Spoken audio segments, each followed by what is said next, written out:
melihatnya? Ya, kalau saya melihat hal ini memang umum terjadi di pengadilan-pengadilan di seluruh dunia ya. Ketika hakim minta apapun itu, ya kan, hakim tuh garang di pengadilan doang tuh. Ya, karena dia nggak punya tentara, dia nggak punya pasukan, dia nggak punya kekuasaan, dia cuman macan kertas aja ya, sama palunya itu nakut-nakutin orang di meja sidangnya doang. Itu terus terang kalau dibantah sama JPU atau JPU-nya memang buntu birokrasinya nggak bisa ngurus ke lembaga pemasyarakatan, itu sih apa namanya ya, kalau dibilang maklum ya mau gimana lagi, memang kesulitannya memang sangat-sangat kentara. Saya nggak heran ya, karena memang di negeri ini udah lihat kan, banjir Sumatera, hancur belur, babak belur semua, gajah mati semua, ya kan. Terus Soeharto pahlawan nasional, saya rasa amburadul ini udah sangat-sangat nyata. Artinya masyarakat nggak perlu apa namanya kaget-kaget gitu loh. Artinya memang masyarakat tuh mesti lihat bahwa hakim pun tidak diacuhkan oleh instansi yang lain yang punya wewenang ya. Bisa dengan santainya bilang, oh dia nggak bisa diterbangkan karena mahal atau apa segala macam, udah online saja. Padahal kalau online itu sendiri dia kan harus berjalan berdasarkan aturan. Hukum positifnya apa landasan online itu? Padahal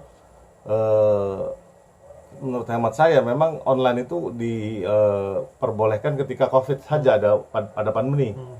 Nah, ketika nggak ada pandemi, semua tuh harus hadir di muka sidang.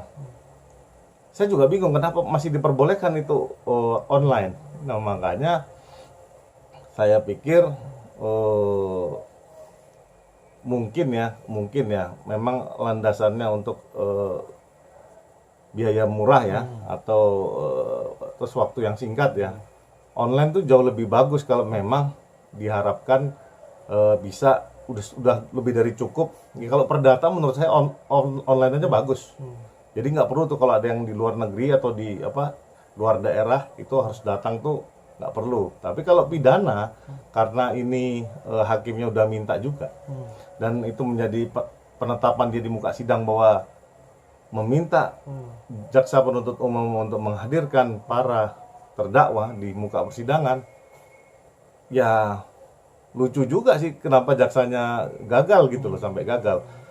Walaupun dia berdalih itu urusannya di lapas ya kan, atau gimana, atau segala macam, lempar-lemparan atau apapun itulah. Ini menarik.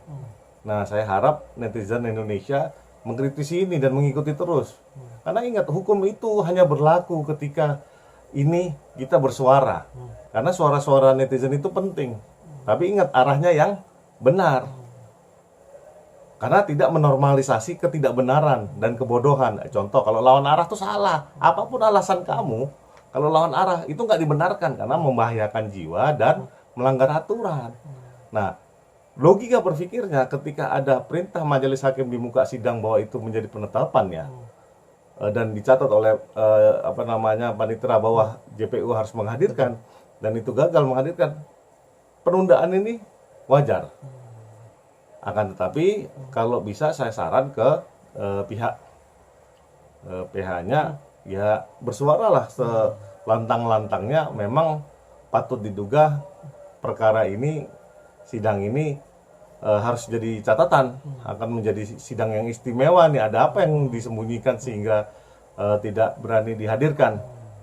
Karena praktek-praktek gini dari dulu menghalalkan segala cara para aparat penegak hukum itu bukan hal yang baru. Ini sudah berakar dan menjadi kebiasaan buruk. Ya, saya saya ulangi lagi, Soeharto pahlawan nasional. Jadi saya mau ngomong apa lagi gitu. Bang, seperti tadi abang bilang, ini ada apa? Ya kita juga bisa bilang dari keluarga netizen, ada apa kok Amar ini tidak bisa dihadirkan ke meja persidangan? Apa karena alasan dari netizen pas bilang Amar masih tahanan high risk yang berisiko tinggi, terus juga sudah berulang kali melakukan perbuatan seperti itu residivis. Tapi apa sih yang membuat Amar sampai tidak bisa dihadirkan gitu? Berarti kan ada, apa karena takut ada ungkap bandar yang besar atau gimana nih bang?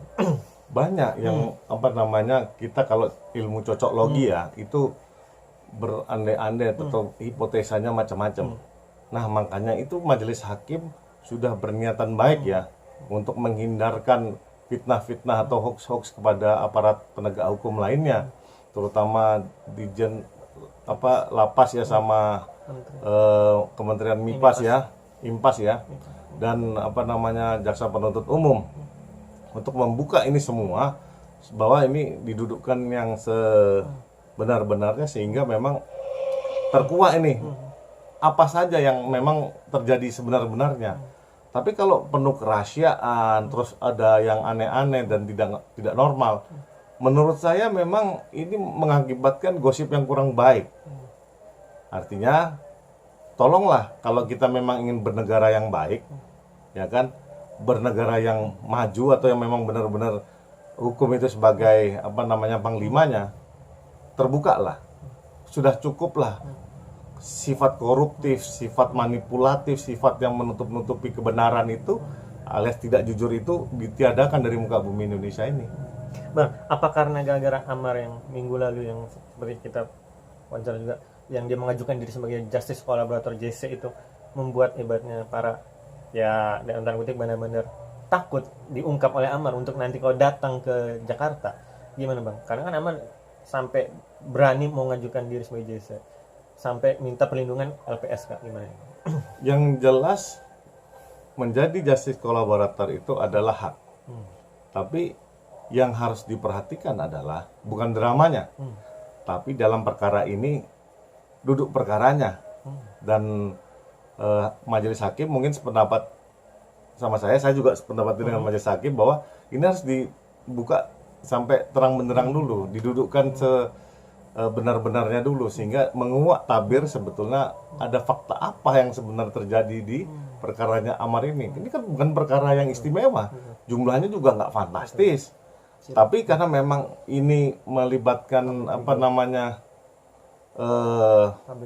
public figure, dan dia terima apa namanya, barang itu di dalam ya lapas atau rutan ya, itu sangat-sangat menarik sekali. Artinya apapun itu ya, yang kejadian ini memang kita nggak bisa memungkiri menjadi istimewa, padahal jumlahnya nggak banyak.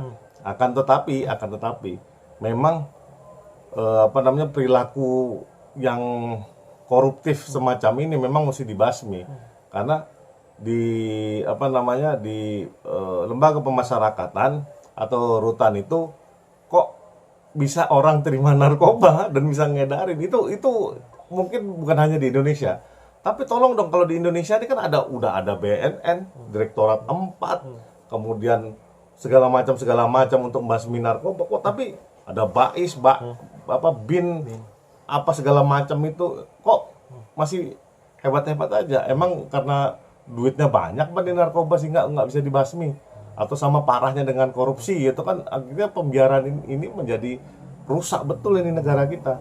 Bang, terakhir, majelis hakim juga bilang dia sambil nunggu penetapan baru ya. Ini apakah nanti Amar Zoni akan dilanjut lewat online terus sampai putusan, atau nanti bisa dihadirkan secara offline? Menurut Abang gimana penilaian? Baiknya untuk menghindarkan dari segala fitnahan, hoax, dan cocok logi yang memang mendiskreditkan jalannya pemerintahan Prabowo Gibran ini. Ya apalagi ini udah ya saya pikir ya, Soeharto jadi pahlawan nasional ini udah mencoreng gitu loh, udah miring sebelah ini, udah oleng. Tapi untuk mencoba untuk jadi lebih baik, bahwa ada keadilan atau secerca harapan bahwa ini pemerintahan akan benar, ya coba digantungan nasibnya si Amar di jalannya sidang ini. Mudah-mudahan kita sifatnya atau sikapnya sama ya, bukan pura-pura atau penuh kebohongan atau munafik atau apapun itu ya, sehingga kebenaran akan tumbuh dan akan bersinar dengan sendirinya.